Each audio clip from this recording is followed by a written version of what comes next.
ലാലേട്ടൻ ഒരു ഫ്ലവർ അല്ല, ഫയർ ആണ് എന്നുള്ള കാര്യം നമ്മൾ മലയാളികൾക്ക് എല്ലാവർക്കും അറിയാവുന്ന കാര്യമാണ്. എന്നാൽ ബിഗ് ബോസ് ഹൗസിലെ ചില മത്സരാർത്ഥികൾക്ക് അതത്ര കണ്ട് അറിയില്ല എന്ന് തോന്നുന്നു. അതിനെല്ലാം തകിടം മറിച്ചുകൊണ്ട് ലാലേട്ടൻ എല്ലാവരെയും നിർത്തി പൊരിക്കുന്ന പ്രമോ വീഡിയോസ് ആണ് ഇപ്പോൾ വന്നിരിക്കുന്നത്. അപ്പോൾ പോകാം പ്രമോയുടെ വിശേഷങ്ങളിലേക്ക്. ലാലേട്ടൻ അൺഎക്സ്പെക്റ്റഡ് ആയിട്ട് ബിഗ് ബോസ് വീട്ടിലേക്ക് വരുന്ന ഒരു രംഗമാണ് പ്രമോയിൽ കാണുന്നത്. കൂടെ മറ്റേ നമ്മുടെ ആ ഡോഗ് കൊണ്ട് കൂടെ. അപ്പോൾ ഇവർ രണ്ടുപേരും കൂടെ ഇങ്ങനെ അൺഎക്സ്പെക്റ്റഡ് ആയിട്ട് ബിഗ് ബോസ് വീട്ടിലേക്ക് വരികയാണ്. മറ്റാരും തന്നെ അവിടെ ഇല്ല. എന്നിട്ട് വന്നിട്ട് കിച്ചണ്, ബെഡ്റൂം, ഇവിടെ എല്ലാം നടന്ന് വൃത്തിയും കാര്യങ്ങളും ഒക്കെ പരിശോധിക്കുകയാണ്. ലാലേട്ടൻ വന്ന് നോക്കുമ്പോൾ കിച്ചണൊക്കെ ഒരു രക്ഷയില്ലാത്ത രീതിയിൽ വൃത്തികേടായിട്ട് കിടക്കുകയാണ്. അതുപോലെ തന്നെ ബെഡ്റൂമും. അങ്ങനെ ഇതെല്ലാം കണ്ട് ആകെ അസ്വസ്ഥനായിട്ടിരിക്കുകയാണ് ലാലേട്ടൻ. ആ ഒരു എല്ലാ ബെഡ്റൂമും കിച്ചണും ഒക്കെ എല്ലാം പരിശോധിച്ച് അടുക്കളയൊക്കെ മൊത്തം വൃത്തികേടായിട്ട് കിടക്കുന്നു. അങ്ങനെ എല്ലാം നോക്കിയിട്ട് വരുന്ന ഒരു രംഗങ്ങളാണ് ഇനിയിപ്പോൾ കാണിക്കുന്നത്. എന്നിട്ട് ആര്യനോടാണ് ഏറ്റവും കൂടുതലായിട്ട് ചൂടാകുന്നത്. ആര്യന്റെ ബെഡൊക്കെ ആയിരുന്നു തോന്നുന്നു ഏറ്റവും കൂടുതൽ വൃത്തികേടായിട്ട് കിടന്നിരുന്നത്. സോ ആര്യനോടാണ് കൂടുതലായിട്ട് ചൂടാകുന്നത്. വീട്ടിലും ഇങ്ങനെ തന്നെയാണോ കാര്യങ്ങൾ, സ്വന്തം ബെഡും കാര്യങ്ങളും ഒക്കെ ഇട്ടിരിക്കുന്നത് എന്ന് ആര്യന്റെ അടുത്ത് ചോദിക്കുന്നുണ്ട്. ആര്യൻ ഇങ്ങനെ ഞെട്ടി എന്ത് ചെയ്യണം എന്ത് പറയണം എന്നറിയാതെ ഇങ്ങനെ ഞെട്ടിത്തരിച്ചിങ്ങനെ നിൽക്കുകയാണ്. അവരൊന്നും എക്സ്പെക്ട് ചെയ്തില്ല എന്ന് തോന്നുന്നു. ലാലേട്ടന്റെ ഇങ്ങനെ ഒരു ദേഷ്യഭാവം എക്സ്പെക്ട് ചെയ്തില്ല എന്ന് തോന്നുന്നു. എങ്കിലും മോനെ എന്നൊക്കെ തന്നെ വിളിച്ചാണ് സംസാരിക്കുന്നത്. പക്ഷെ അറ്റ് ദ സെയിം ടൈം ലാലേട്ടൻ നല്ല ദേഷ്യത്തിലാണ്. കാരണം ഇത്രയും മലയാളികൾ കണ്ടുകൊണ്ടിരിക്കുന്ന ഷോ അല്ലേ ഇത്. കിച്ചണിലൊക്കെ ആണെങ്കിലും ഭയങ്കരമായിട്ട് വൃത്തിഹീനമായിട്ട് കിടക്കുന്നു. അങ്ങനത്തെ ഒരവസ്ഥ. അതുപോലെ ആര്യൻ വെജിറ്റബിൾ കട്ട് ചെയ്യുന്ന അഥവാ അടുക്കളയിൽ ഉപയോഗിക്കുന്ന പച്ചക്കറിയൊക്കെ കട്ട് ചെയ്യാനായിട്ട് ഉപയോഗിക്കുന്ന കത്തി എടുത്തുകൊണ്ട് പോയി താടി മുറിച്ചു എന്നുള്ള ഒരു ആരോപണമാണ് പിന്നീട് ലാലേട്ടൻ പറയുന്നത്. ആര്യൻ ഇങ്ങനെ ചെയ്തു എന്ന്, പച്ചക്കറി കട്ട് ചെയ്യുന്ന കത്തി എടുത്തുകൊണ്ട് പോയിട്ട് താടി മുറിച്ചു എന്ന് പറയുന്നു. അപ്പം ഇങ്ങനെയാണോ നിങ്ങൾ വീട്ടിലും കാണിക്കുന്നത് എന്നൊക്കെ ചോദിച്ച് ആര്യനോട് പല കാര്യങ്ങളിലും ദേഷ്യപ്പെടുന്നുണ്ട്. ആര്യൻ ഇങ്ങനെ പകച്ച് നിൽക്കുന്നുമുണ്ട്. പിന്നീട് ആര്യനോട് പറയുന്നുണ്ട് സാധനങ്ങളൊക്കെ വലിച്ചെറിയണമെന്നുണ്ടെങ്കിൽ അതൊക്കെ സ്വന്തം വീട്ടിൽ പോയിട്ട് ചെയ്യണം, ഇവിടെ അങ്ങനെയൊന്നും ചെയ്യാൻ പറ്റില്ല എന്നൊക്കെ പറഞ്ഞിട്ടും ലാലേട്ടൻ ചൂടാവുന്നുണ്ട്. ആര്യന്റെ അടുത്താണ് കൂടുതൽ ആ ഒരു പ്രമോയിൽ ചൂടാവുന്നത്. പിന്നീട് ഒനിയലിനോടും പറയുന്നുണ്ട്. ഒനിയലും എന്താണ് ഇങ്ങനെയൊക്കെ കാണിക്കുന്നത് എന്നൊക്കെ ചോദിച്ചിട്ട് ഒനിയലിനോടും ചൂടാവുന്നുണ്ട്. ഒരു കണക്കിന് പറഞ്ഞു കഴിഞ്ഞാൽ എന്ത് കിച്ചണിലൊക്കെ എന്ന് പറഞ്ഞാൽ മറ്റുള്ളവരും കൂടെ കഴിക്കുകയും ഒക്കെ ചെയ്യുന്ന, ഭക്ഷണം കഴിക്കുകയും ഒക്കെ ചെയ്യുന്ന കിച്ചൺ അല്ലേ അത്. അവിടെ ചെന്നിട്ട് ഇങ്ങനെയൊക്കെ കത്തിയൊക്കെ എടുത്ത് സ്വന്തം താടി മുറിക്കുക, ഇങ്ങനത്തെ കാര്യങ്ങളൊക്കെ ചെയ്യുക എന്ന് പറഞ്ഞാൽ എത്ര വൃത്തിഹീനമായിട്ടുള്ള പ്രവൃത്തിയാണത്. അപ്പോൾ ലാലേട്ടൻ പറഞ്ഞതിൽ ഒരു തെറ്റും നമുക്ക് തോന്നില്ല. കാരണം ഇത്രയും ആൾക്കാരൊക്കെ ഫുഡ് കഴിക്കുകയൊക്കെ ചെയ്യുന്ന കിച്ചണാണത്. അവിടെ നിന്നുകൊണ്ടാണ് ഇങ്ങനത്തെ വൃത്തികേടൊക്കെ കാണിച്ചതായിട്ട് പറയുന്നത്. അപ്പോൾ മര്യാദയ്ക്കല്ലെങ്കിൽ നിങ്ങളെയൊക്കെ പൊക്കിയെടുക്കുമെന്നും ലാലേട്ടൻ പറയുന്നുണ്ട്. എന്തായാലും ലാലേട്ടൻ ഭയങ്കര ദേഷ്യത്തിലാണ് പ്രമോയിൽ എല്ലാം കാണാനായിട്ട് സാധിക്കുന്നത്. മെയിൻലി അക്ബറിനെയും ആര്യനെയും തന്നെയാണ് കൂടുതലായിട്ട് വഴക്ക് പറയുന്നത്. പിന്നീട് അക്ബറിന് കിട്ടുന്നുണ്ട്. സംസ്കാരമില്ലാതെ സംസാരിക്കുകയൊക്കെ ചെയ്യുന്നതിന് അക്ബറിന് കിട്ടുന്നുണ്ട്. ഇത്രയും ആൾക്കാർ കാണുന്ന ഒരു ഷോ ഇല്ലയോ ഇത്, ഇങ്ങനെയാണോ നിങ്ങളൊരു ഷോയിൽ സംസാരിക്കുന്നത് എന്നൊക്കെ ചോദിച്ചിട്ട്. ശരിയാണ്, നമുക്ക് അക്ബറിന്റെ പല വീഡിയോസും കണ്ടു കഴിഞ്ഞാൽ എത്ര അഗ്രസീവായിട്ടാണ് അക്ബർ സംസാരിക്കുന്നത്. ചൂടാവുന്നുണ്ട്, മറ്റുള്ളവരും ചൂടാവുന്നുണ്ട്. എന്നാൽ ഇതിൽ ചിലര് ഭയങ്കരമായിട്ട് ഇത്രയും മലയാളികൾ കണ്ടുകൊണ്ടിരിക്കുന്ന ഒരു ഷോ ആണ് എന്ന് പോലും ആലോചിക്കാതെ ഭയങ്കര അഗ്രസീവായിട്ടുള്ള രീതിയിൽ ഓപ്പോസിറ്റിൽ നിൽക്കുന്ന കണ്ടസ്റ്റന്റിന് ഒരു വിലയും കൊടുക്കാത്ത രീതിയിൽ അവരെ അങ്ങ് താറടിക്കുന്ന രീതിയിൽ ചൂടാവുന്ന ഒരു ലോ ക്ലാസ് നിലവാരത്തിൽ ചൂടാവുന്ന ചില ആൾക്കാരുണ്ട് അതിൽ. അപ്പോൾ അവരെയൊക്കെ ടാർഗറ്റ് ചെയ്തിട്ടാണ് ലാലേട്ടൻ സംസാരിക്കുന്നത്. അക്ബറൊക്കെ സോറി പറയുന്നുണ്ട്. പക്ഷെ സോറി പറഞ്ഞിട്ട് ലാലേട്ടൻ നോ കോംപ്രമൈസ് എന്നുള്ള രീതിയിൽ തന്നെ നിൽക്കുകയാണ്. സോറിയും കാര്യങ്ങളും ഒന്നും കേൾക്കണ്ട, കൺഫെഷൻ റൂമിലേക്ക് വരാനെന്ന് പറഞ്ഞിട്ട് അവരെ കൺഫെഷൻ റൂമിലേക്ക് വിളിപ്പിക്കുകയാണ് പിന്നീട് ചെയ്യുന്നത്. ഇവരെന്ത് പറയണം എന്ത് ചെയ്യണം എന്നറിയാതെ ഇങ്ങനെ നിൽക്കുകയാണ്. ഇപ്പോൾ ഇതിൽ തന്നെയും ഇതിന് മുൻപ് നടന്ന ബിഗ് ബോസിനാണേലും ആൾക്കാർ തമ്മിൽ ചൂടാവുന്ന കാര്യങ്ങളും ഒക്കെ ഉണ്ട്. പക്ഷെ ഇതൊരുമാതിരി എക്സ്ട്രീം ലെവലിലുള്ള ചൂടാവലാണ്. ഒരു ഫിസിക്കലി എന്തെങ്കിലും ചെയ്യുമോ എന്ന് വരെ നമുക്ക് തോന്നിപ്പോകുന്ന രീതിയിലുള്ള ഒരുതരം ചൂടാവലാണ്. ഭയങ്കര അഗ്രസീവായിട്ടുള്ള രീതിയിലാണ് ഇതിൽ ചിലരുടെയൊക്കെ ചൂടാവുന്ന രീതിയും കാര്യങ്ങളും ഒക്കെ വളരെ വ്യത്യസ്തമാണ്.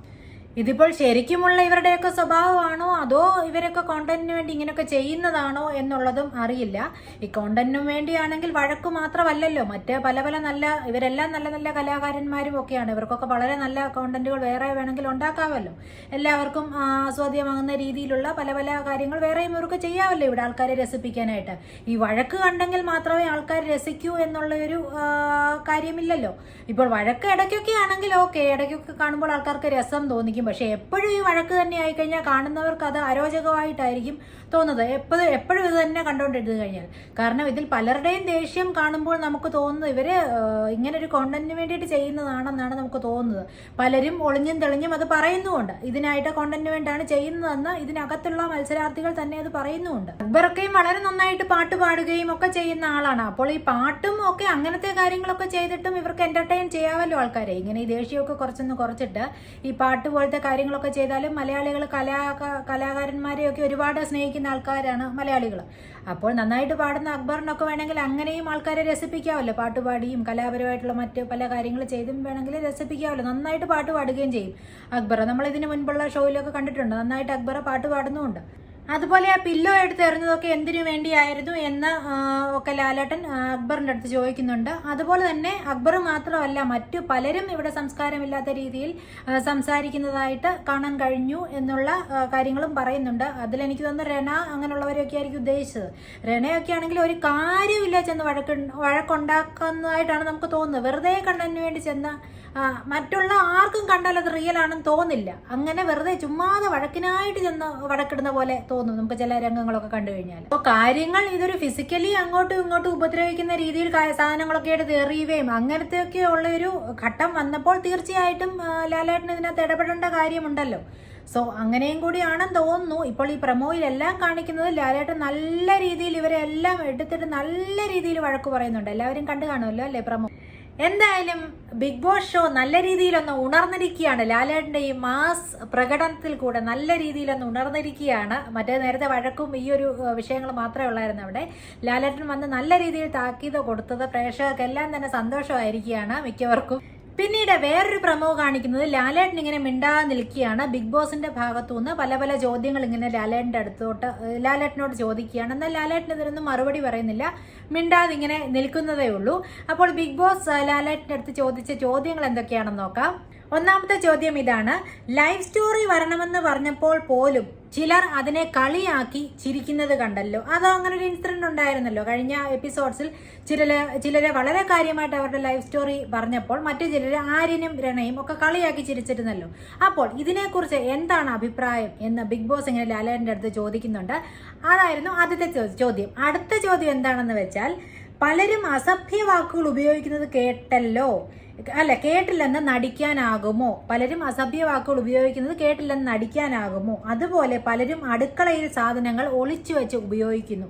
അപ്പോൾ ഇതിനെക്കുറിച്ച് എന്താണ് അഭിപ്രായം എന്നും ബിഗ് ബോസ് ലാലേട്ടൻ്റെ അടുത്ത് ചോദിക്കുന്ന രണ്ടാമത്തെ ചോദ്യമാണ്. എന്നാൽ ലാലേട്ടൻ ഒന്നും മിണ്ടുന്നില്ല. ഇതിങ്ങനെ കേട്ടുകൊണ്ട് ഇങ്ങനെ നിൽക്കുന്ന ഒരു പ്രമോയാണ് അടുത്ത ചോദ്യം: ശുചിത്വത്തെ പറ്റിയുള്ള മോർണിംഗ് ടാസ്കിൽ പല ആരോപണങ്ങളും ഉയർന്നു വന്നത് ചോദിക്കണ്ടേ എന്നുള്ളതായിരുന്നു അടുത്ത ചോദ്യം. സോ എന്തായാലും ലാലേട്ടൻ്റെ അടുത്ത് ബിഗ് ബോസ് ഇതെല്ലാം ചോദിച്ചിട്ടും ലാലേട്ടൻ ഒന്നും മിണ്ടുന്നില്ലായിരുന്നു. ലാലേട്ടൻ ഒന്നും മിണ്ടാതെ ഇങ്ങനെ കേട്ടുകൊണ്ട് ഇങ്ങനെ നിൽക്കുകയായിരുന്നു. അപ്പോൾ ബിഗ് ബോസ് ചോദിക്കുന്നുണ്ട്, ഇതെന്താ ഇങ്ങനെ നിൽക്കുന്നത്? അനീഷ് പണിപ്പുര ടാസ്കിൽ നിന്നതുപോലെ എന്താണ് ലാലേട്ട ഇങ്ങനെ നിൽക്കുന്നത്? ഒന്നും മിണ്ടാതെ എന്താ ഇങ്ങനെ നിൽക്കുന്നത് എന്ന് ബിഗ് ബോസ് ചോദിക്കുന്നുണ്ട്. എനിവേ, നമ്മൾ ഫിലിംസിലൊക്കെ കാണുന്നത് പോലെ നീതികേടിനെ ചോദ്യം ചെയ്യുന്ന ലാലേട്ടൻ്റെ ഒരു ഹീറോ ആയിട്ടുള്ള ഒരു മുഖമുണ്ടല്ലോ, നീതികേടിനെ ചോദ്യം ചെയ്യുന്ന ഒരു രീതിയും കാര്യങ്ങളൊക്കെ, അങ്ങനത്തെ ഒരു ഭാവമാണ് നമുക്ക് ഈ പ്രമോസിലെല്ലാം തന്നെ കാണാനായിട്ട് സാധിച്ചത്. വളരെ നല്ല പ്രമോസ് ആയിരുന്നു. സോ വാട്ടെവർ നമ്മളുടെ ഇതിലുള്ള എല്ലാ കോണ്ടസ്റ്റൻസും വളരെ നല്ല കലാകാരന്മാരും കലാകാരികളുമാണ്. സോ അവരിൽ നിന്ന് ഇനിയുള്ള എപ്പിസോഡ്സിൽ വളരെ നല്ല കോണ്ടന്റ്സ് വരുമെന്ന് നമുക്ക് പ്രതീക്ഷിക്കാം. സോ വാട്ടെവർ ഇവരൊക്കെ വിചാരിച്ചാൽ ഇതിലും എത്ര നല്ല കോണ്ടന്റ്സ് മലയാളി പ്രേക്ഷകർക്ക് നൽകാനായിട്ട് പറ്റും അല്ലേ? എല്ലാവരും വളരെ നല്ല ടാലന്റഡ് ആയിട്ടുള്ള ആളുകളാണ്. സോ വരുന്ന എപ്പിസോഡ്സിൽ നമുക്ക് നല്ല കാര്യങ്ങൾ പ്രതീക്ഷിക്കാം. എന്തായാലും നമ്മുടെ ഇന്നത്തെ വീഡിയോ എല്ലാവർക്കും ഇഷ്ടമായി കാണുമെന്ന് പ്രതീക്ഷിക്കുന്നു. ഇഷ്ടമായെങ്കിൽ ലൈക്ക് ചെയ്യുക. അതുപോലെ തന്നെ കോമന്റിൽ നിങ്ങൾ പ്രമോ കണ്ടോ? എല്ലാവരും എന്താണ് നിങ്ങളുടെ അഭിപ്രായം? ഇനി വരുന്ന എപ്പിസോഡ്സിൽ എന്തൊക്കെ മാറ്റങ്ങളായിരിക്കാം വരാൻ പോകുന്നത് എന്നൊക്കെയുള്ള നിങ്ങളുടെ വാല്യുബിൾ ആയിട്ടുള്ള അഭിപ്രായങ്ങൾ ഒന്ന് കോമന്റ് സെക്ഷനിൽ രേഖപ്പെടുത്തിയേക്കുക. അതുപോലെ തന്നെ സബ്സ്ക്രൈബ് ചെയ്യാത്തവരാണെങ്കിൽ ഒന്ന് ചെയ്തേക്കുക. എങ്കിൽ മാത്രമേ ഞാൻ ഇനിയും വീഡിയോസ് ഇടുമ്പോൾ നിങ്ങൾക്ക് നോട്ടിഫിക്കേഷനായിട്ട് ലഭിക്കുകയുള്ളൂ. So thanks for watching.